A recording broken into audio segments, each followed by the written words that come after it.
अरे बस करो, बहुत हो गया नहाना। अब चलो घर चलते हैं, मुझे तो ठंड लगने लगी है। इतना कहते ही आयशा और रिया शरारत से मुस्कुरा देती हैं और हाथों से जोया पर पानी डालने लगती हैं। अरे तू कितनी जल्दी घबरा जाती है, आज तुझे जाने नहीं देंगे। हाँ, जब तक हम दोनों का मन पानी में खेलने से भर नहीं जाता, तू भी यहीं रहेगी। आयशा अभी इतना ही बोलती है कि जोया को पानी के अंदर कुछ अजीब सी हलचल महसूस होती है। जोया का चेहरा पीला पड़ गया। वह थोड़ा पीछे हटी और रिया की ओर देखा। रिया आयशा पर पानी डालने की मस्ती में डूबी थी। जोया की बेचैनी किसी ने नहीं देखी। अचानक जोया जोर से चिल्लाई और पल भर में पानी के अंदर गायब हो गई। आयशा और रिया घबराकर पलटी, लेकिन वहां सिर्फ हिलता हुआ पानी था। जोया कहीं दिखाई नहीं दी। अरे जोया, जोया कहाँ गई? जोया, कहाँ हो तुम? ये मजाक मत करो, ऊपर आ जाओ। देखो मुझे पता है तुम मजाक कर रही हो, अब बस करो और बाहर आ जाओ, मेरी तो जान निकल रही है।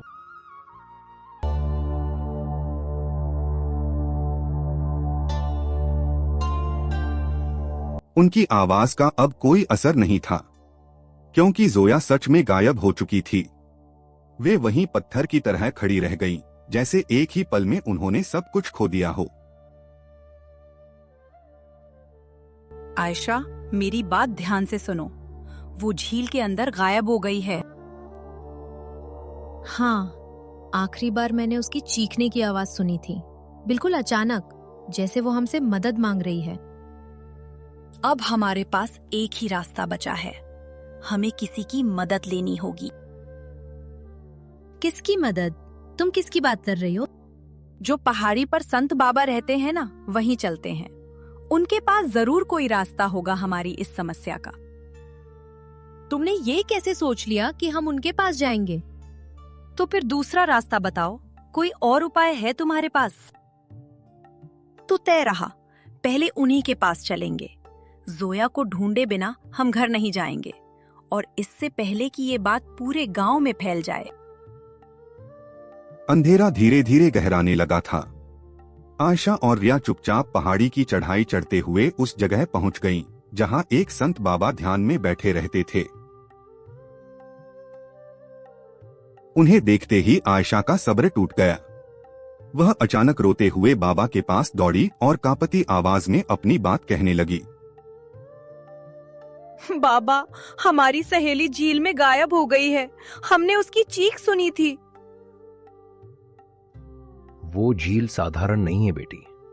उस झील के अंदर एक पुराना कुंड है, बहुत गहरा और रहस्यमय। कहा जाता है कि उसमें एक अजीब शक्ति है जो कभी कभी इंसानों को अपनी ओर खींच लेती है। हो सकता है तुम्हारी सहेली को उसी कुंड की ताकत ने अंदर खींच लिया हो। तो अब हम क्या करें बाबा? क्या वो जिंदा होगी? अगर समय रहते उसे बाहर निकाल लिया गया तो उम्मीद बाकी है। तुम्हें उसी झील में जाना होगा और उस कुंड तक पहुंचकर उसे बाहर निकालना पड़ेगा। संत बाबा से सब कुछ सुनने के बाद आयशा और रिया भारी कदमों से पहाड़ी से नीचे उतर रही थीं। दोनों के चेहरे पर डर और बेबसी साफ झलक रही थी। तभी रास्ते में अचानक आयशा के पिता सामने आ गए। अरे बेटा, कहाँ जा रही हो तुम? कब से तुम्हें ढूंढ रहे हैं। घर में तुम्हारी माँ की हालत ठीक नहीं है, बहुत घबरा रही है, और तुम बिना बताए निकल आई। हम सब बहुत परेशान हो गए थे। अब घर चलो, मैं तुम्हें लेने ही आया हूँ। चाचा बिल्कुल ठीक कह रहे हैं, तू चाचा के साथ घर चली जा, आगे का काम मैं कर लूंगी। तू चिंता मत कर और घर जा।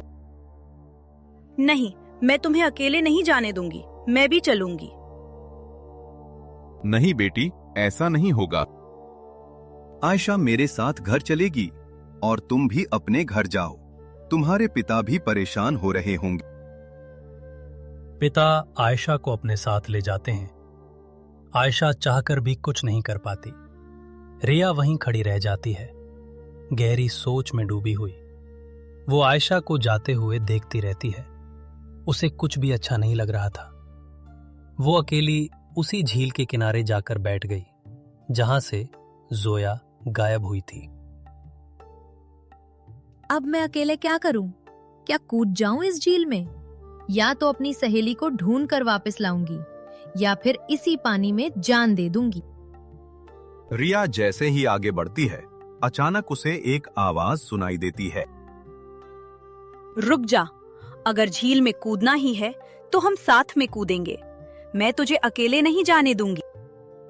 अरे तुम यहाँ कैसे? घर से निकल आई हूँ। दिल बहुत घबरा रहा था। संत बाबा ने बताया है जोया शायद उसी कुंड में है। अगर उसे ढूंढना है तो हमें वहीं जाना होगा। लेकिन तुम्हारे पिताजी, वो तुम्हें ढूंढ रहे होंगे। घर में सब परेशान होंगे अगर उन्हें पता चला कि तुम यहाँ हो। कोई बात नहीं, वो सब बाद में देखा जाएगा। अभी इस पर सोचने का वक्त नहीं है। अभी सबसे जरूरी काम जोया को ढूंढना है। जब तक वो नहीं मिल जाती मैं कहीं नहीं जाऊंगी। दोनों सहेलियों ने एक दूसरे का हाथ कसकर पकड़ लिया। दिल जोर जोर से धड़क रहा था, लेकिन फिर भी उन्होंने डर को पीछे छोड़ दिया और एक साथ झील में छलांग लगा दी। पानी में उतरते ही अगले ही पल उन्हें लगा जैसे वे सीधे किसी दूसरी दुनिया में गिर गई हों। ये कैसे हो सकता है? क्या सच में हम उस रहस्यमय कुंडलोक में आ गए हैं? इसका मतलब जोया जिंदा है और यही कहीं इसी दुनिया में। चलो देर मत करो, अंदर चलकर देखते हैं।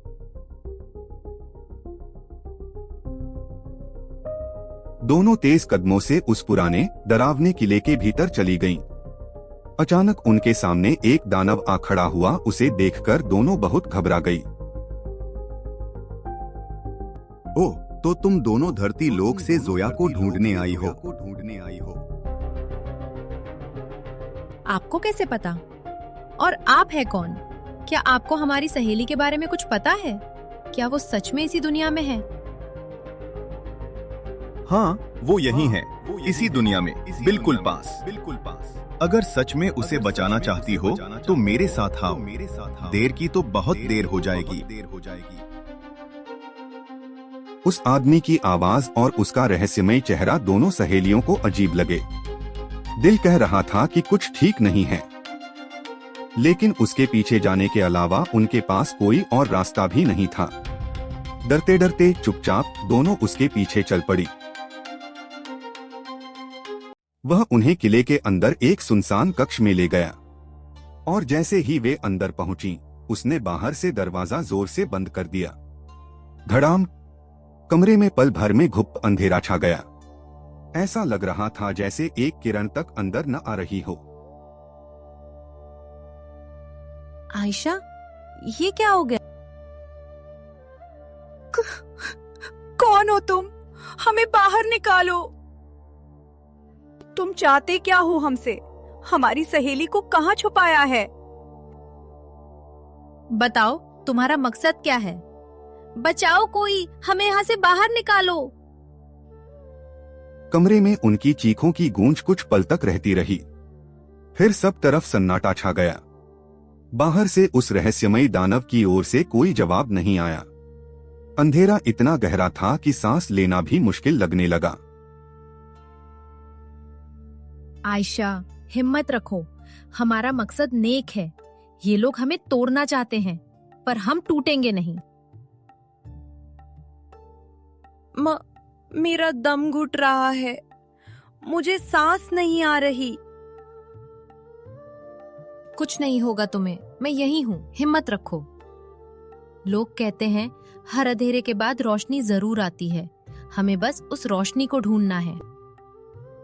उसने बहुत कोशिश की, दरवाजा टटोला, दीवारों को छुआ, बाहर निकलने का रास्ता खोजा, लेकिन उस काले खामोश कमरे से निकलने का कोई रास्ता नहीं मिला। अचानक बाहर से भारी आवाज आई। बाहर आ जाओ, मालकिन ने बुलाया। दोनों लड़खड़ाते कदमों से कमरे से बाहर निकली। उन्होंने जैसे तैसे आंखें खोली और अगले ही पल दोनों की सांस थम गई। उनके सामने एक विशाल हॉल था और उसके बीचों बीच एक ऊंचे सिंहासन पर जोया बैठी थी, शानदार कपड़ों में, शांत चेहरे के साथ, बिल्कुल किसी रानी की तरह। आयशा, देखो, जोया, हमारी जोया। हमने सच में उसे ढूंढ लिया।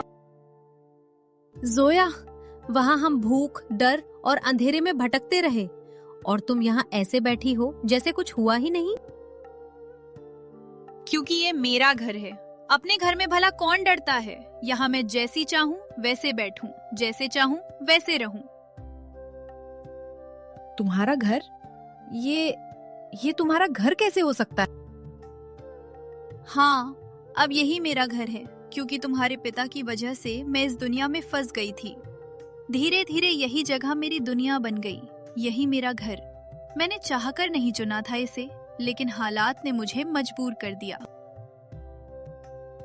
मेरे पिता की वजह से? ये तुम क्या कह रही हो जोया? हाँ, तुम्हारे पिता की वजह से ही। आज से पूरे 30 साल पहले मैं इसी कुंड के रास्ते इस दुनिया में आ गई थी, या यूं कहो भेज दी गई थी। जोया, तुम कैसी बातें कर रही हो? मुझे तो कुछ भी समझ नहीं आ रहा। पता नहीं तुम क्या कहना चाहती हो। कृपया साफ साफ बताओ, तुम कहना क्या चाहती हो? आज से ठीक 30 साल पहले मैं अपने भाई के साथ गांव में रहती थी। हम दोनों का एक दूसरे के अलावा दुनिया में कोई नहीं था। मेरा भाई बहुत मेहनती था, अपनी छोटी सी जमीन पर काम करके घर चलाता था। लेकिन तुम्हारे पिता की नजर उसी जमीन पर थी। जमीन हथियाने के लिए उन्होंने मेरे भाई को मरवा दिया और मुझे जिंदा इस कुंड में फेंक दिया। मैं मरी तो थी, लेकिन मेरी आत्मा को शांति नहीं मिली, क्योंकि मेरी इच्छा अधूरी रह गई थी, अपने भाई को इंसाफ दिलाने की इच्छा। इस कुंड का नियम है, अगर कोई इंसान अधूरी इच्छा के साथ मरता है तो उसकी आत्मा इसी दुनिया में कैद हो जाती है, इसी कुंड लोक में। तब से मेरी आत्मा यहीं भटक रही है, इस किले में, इस अंधेरी दुनिया में, और मेरे दिल में सिर्फ एक ही आग जलती रही, बदले की आग। और आज मेरा इंतजार पूरा होने वाला है। तुम्हें ढूंढते ढूंढते तुम्हारे पिता जरूर यहाँ आएंगे, और जिस दिन वो इस कुंड में कदम रखेंगे, उसी दिन मेरे भाई की आत्मा को इंसाफ मिलेगा। उधर आयशा के पिता उसे ढूंढते ढूंढते परेशान हो चुके थे। तभी गांव का एक आदमी हांफता हुआ आया और बोला, मुखिया जी, मैंने आपकी बेटी को उस पुरानी झील की तरफ जाते देखा था, उसी रहस्यमयी कुंड के पास। वह दौड़ते हुए झील के किनारे पहुंचे। चारों तरफ सन्नाटा था, सिर्फ हवा की सरसराहट थी। और फिर बिना एक पल सोचे उसी रहस्यमयी कुंड में छलांग लगा दी। आयशा के पिता कुंड में पहुंचते ही जोया के सामने आ गए। जोया को देखते ही वह टूट गए और हाथ जोड़कर बोले,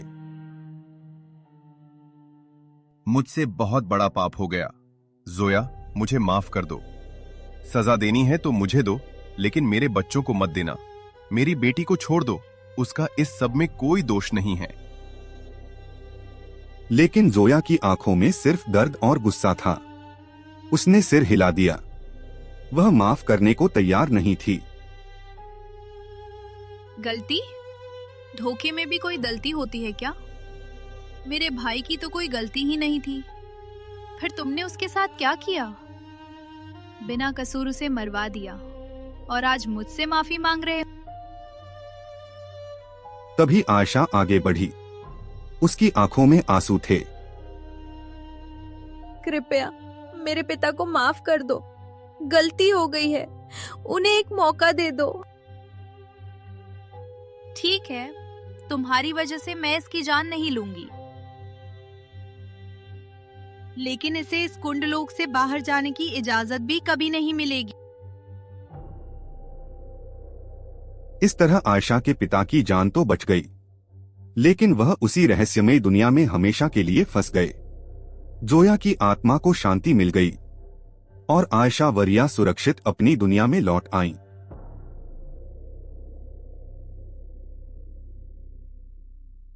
जिसने दूसरों के लिए गड्ढा खोदा वही उसमें गिरा। बुराई का अंत हमेशा बुरा होता है और इंसाफ देर से ही सही मगर जरूर मिलता है।